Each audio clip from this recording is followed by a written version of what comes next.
ఈ సరఫరా సీఎం ఫిరాయింపుల మీద ఎలా మాట్లాడిండో, ఎలా మాట ఫిరాయించిండో కూడా ఒక్కసారి చూద్దాం. కుక్కలు ఊర్లో స్వైర విహారం చేసి ప్రజల్ని కరిస్తే తరిమి రాళ్లతో కొట్టేట్లయితే చంపుతారో బీఫామ్ మీద గెలిచి రాజీనామా చేయకుండా పార్టీ ఫిరాయించిన వాళ్ళను రాళ్లల్లో ఊర్లలోకి వస్తే రాళ్లతో కొట్టండి అని చెప్పి నేను కాంగ్రెస్ పార్టీ కార్యకర్తలకు విజ్ఞప్తి చేస్తున్నా. పిచ్చి కుక్కలు ఊర్లో చూశారు కదా మిత్రులారా, ప్రతిపక్షంలో ఉన్నప్పుడేమో పార్టీ ఫిరాయించిన వాళ్ళను రాళ్లతో కొట్టి చంపాలన్నాడు. అధికారంలోకి వచ్చిన తర్వాత ఇల్లు గడప గడప తిరుక్కుంటూ కడుపులల్లో తలబెట్టుకుంటూ పార్టీలో కండువాలు కప్పి ఎట్లా చేర్చుకున్నారో కూడా మనం చూస్తూ ఉన్నాం. అంటే రేవంత్ రెడ్డి మార్క్ పాలన ఎలా ఉంది అంటే ఫిరాయింపులు, దబాయింపులు, బుకాయింపులతో కూడినటువంటి రేవంత్ పాలన ఇది. ఇంత స్పష్టంగా పార్టీ ఫిరాయింపుల విషయంలో ఎంత నిస్సిగ్గుగా ఆయన మాట్లాడిండో కూడా మనం చూసాం. అదేవిధంగా ఇప్పటికి 11 చూశారు బైసాబ్ మీరు. ఒక 30-40 ఉన్నాయి, ఎన్ని చూపించమంటారు? ఇంకొక 4-5 చూపిస్తా. శిలాపలకాల మీద ప్రతిపక్షంలో ఉన్నప్పుడు ఏమంటుండే అంటే శిలాపలకాల మీద పేర్లు అవసరమా అని ఒక విచిత్రమైన మాటలు మాట్లాడుకుంటూ పేర్లు ఎందుకు, హోదా రాస్తే చాలు కదా, ముఖ్యమంత్రి అనో మంత్రిని రాస్తే చాలు, వీళ్ళ పేర్లు అవసరమా అన్నాడు. ఒకసారి చూద్దాం. ఈ రాష్ట్రానికి 2, 3, 4 ముఖ్యమంత్రులు లేరు, ఒక్కడే ఉన్నాడు గత 9.5 ఏళ్ల నుంచి. ఎక్కడ శిలాఫలకం వేసినా తెలంగాణ ముఖ్యమంత్రి కల్వకుంట్ల చంద్రశేఖర్ రావు అని పేరు ఎందుకు రాస్తారు? తెలంగాణ ముఖ్యమంత్రి అని రాయొచ్చు కదా. ఇప్పుడు ఏమైతుంది తెలుసా వైసాబ్, అప్పుడేమో పేరు రాస్తే పేరే వద్దన్నాడు, ఇప్పుడు ఫోటో పెట్టుకున్నాడు ఆయన. ఈ మధ్య మీరు ఎక్కడ శిలాఫలకాలు చూసినా రేవంత్ రెడ్డి పేరుతో పాటు ఆయన ఫోటో కూడా పెట్టుకున్నాడు. ఆయనాడేమో పేరే వద్దన్నాడు, ఇప్పుడు పేరు పక్కన ఫోటో పెట్టుకున్నాడు రేవంత్ రెడ్డి. ఇది డబుల్ స్టాండర్డ్. ఇది ఇక పేపర్ యాడ్లు. ఈ పేపర్ యాడ్ల విషయంలో కూడా ఆ రోజు దేశంలో అద్భుతమైన ప్రగతిని సాధించి తెలంగాణ జాతి సగర్వంగా ఈ దేశం ముందు తల ఎత్తుకునే విధంగా కేసీఆర్ గారు చేశారు. అత్యధిక స్థూల ఉత్పత్తి, అత్యధిక తలసరి ఆదాయము, నిరంతరాయ విద్యుత్ సరఫరా, ప్రతి ఇంటికి త్రాగునీటి సరఫరా, ఫ్లోరైడ్ రహిత రాష్ట్రము, అత్యధిక వరిధాన్య ఉత్పత్తి, ఇలా ఎన్నో గొప్ప కార్యక్రమాలు చేసి దేశం ముందు రాష్ట్రం యొక్క గౌరవాన్ని పెంచడానికి అప్పుడు మా ప్రభుత్వం ఏదో యాడ్స్ ఇస్తే ఆయన ఆ రోజు ఏం మాట్లాడిండో, ఇవాళ ఏం చేస్తుండో ఒక్కసారి చూద్దాం. ఎట్లా ప్రకటనలు ఇస్తారు? ఎవరు తాత జాగిరి ఇది? టీఆర్ఎస్ ఖాతాలో 1300 కోట్లు ఉన్నాయి, అందులోకి వెళ్ళి ఖర్చు పెట్టుకోమన్నారు. ఎవరు అన్నారు? ఎట్లా ప్రకటనలు ఇస్తారు? ఎవరు తాత జాగిరి ఇది? టీఆర్ఎస్ ఖాతాలో 1300 కోట్లు ఉన్నాయి. ఇప్పుడు చూస్తున్నారు కదా బైసాబ్, రోజు జాక్ పేజ్ యాడ్లు, ఇంకా ఉత్తుత్త యాడ్లు కూడా కాదు. ఇందిరాగాంధీ జయంతికి యాడే, రాజీవ్ గాంధీ వర్ధంతికి యాడే, ఉత్సవాల పేరు మీద యాడ్లే.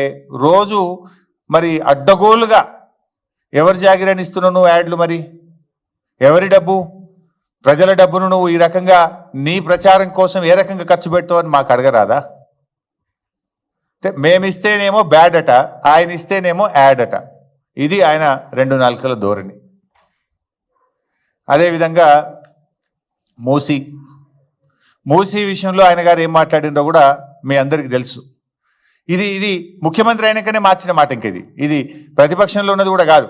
మూసీ విషయంలో ముఖ్యమంత్రి అయినాకనే మాయా మచ్చింద్ర మాటలు చూస్తే అది నోరా మోరే అనిపిస్తుంది. ఒక్కసారి చూడండి.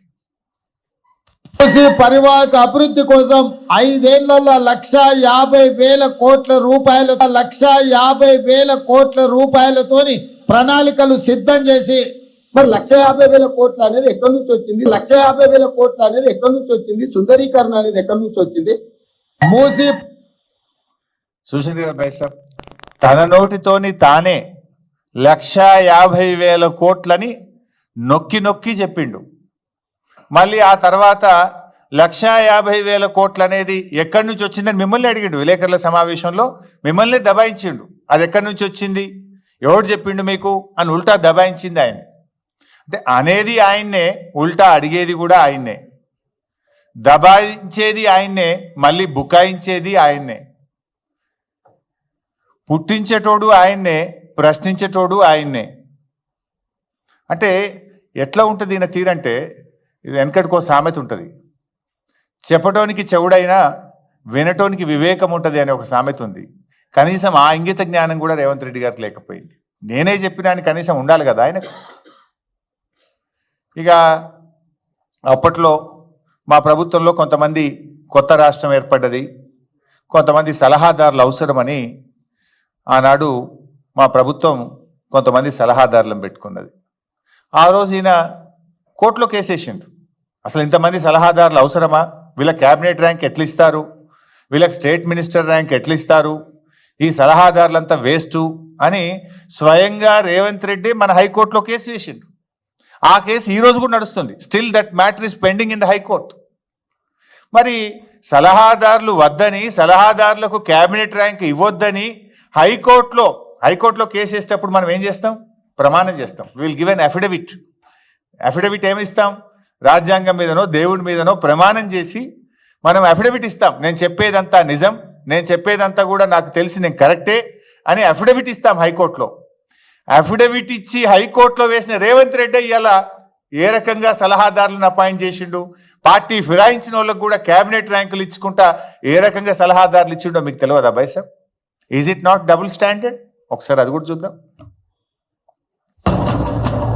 అది హైకోర్టు కేసు, లెఫ్ట్ సైడ్, ఇటువైపు ఏమో క్యాబినెట్ ర్యాంక్ ఆర్డర్, ఈ ప్రభుత్వం ఇచ్చిన ఆర్డర్.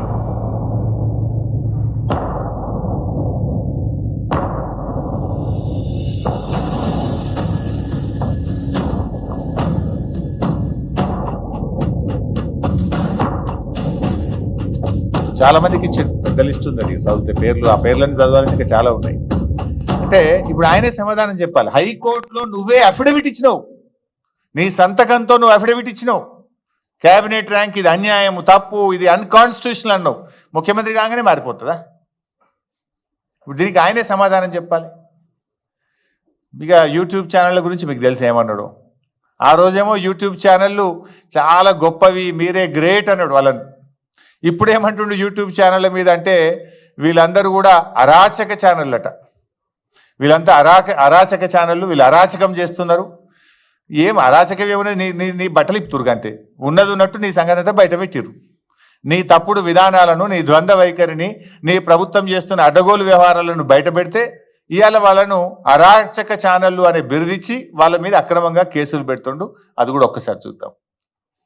దోస్త వాడు ట్యూబ్ పెట్టుకొని, ఆ ట్యూబ్ లో పెట్టుకొని వాడు మెడలో పట్టేసుకొని, మెడలో ఇది కట్టుకొని, వాడు నేను ట్యూబ్ కో జర్నలిస్ట్ అని బయలుదేరితే ఏది పడుతుంది మధ్యలోనే అడ్డం తోట మాట్లాడి ఎవరితో. ఇది యూట్యూబ్ల మీద ఆ రోజు వాళ్ళనే ఎంబడబెట్టుకొని తిరిగిండు. యూట్యూబ్ ఛానల్ ఇనాగ్రేషన్ చేసిండు, మీరే గొప్పవాళ్ళు అన్నాడు. కథం కుర్చీలో కూర్చోగానే మాట మార్చాడు.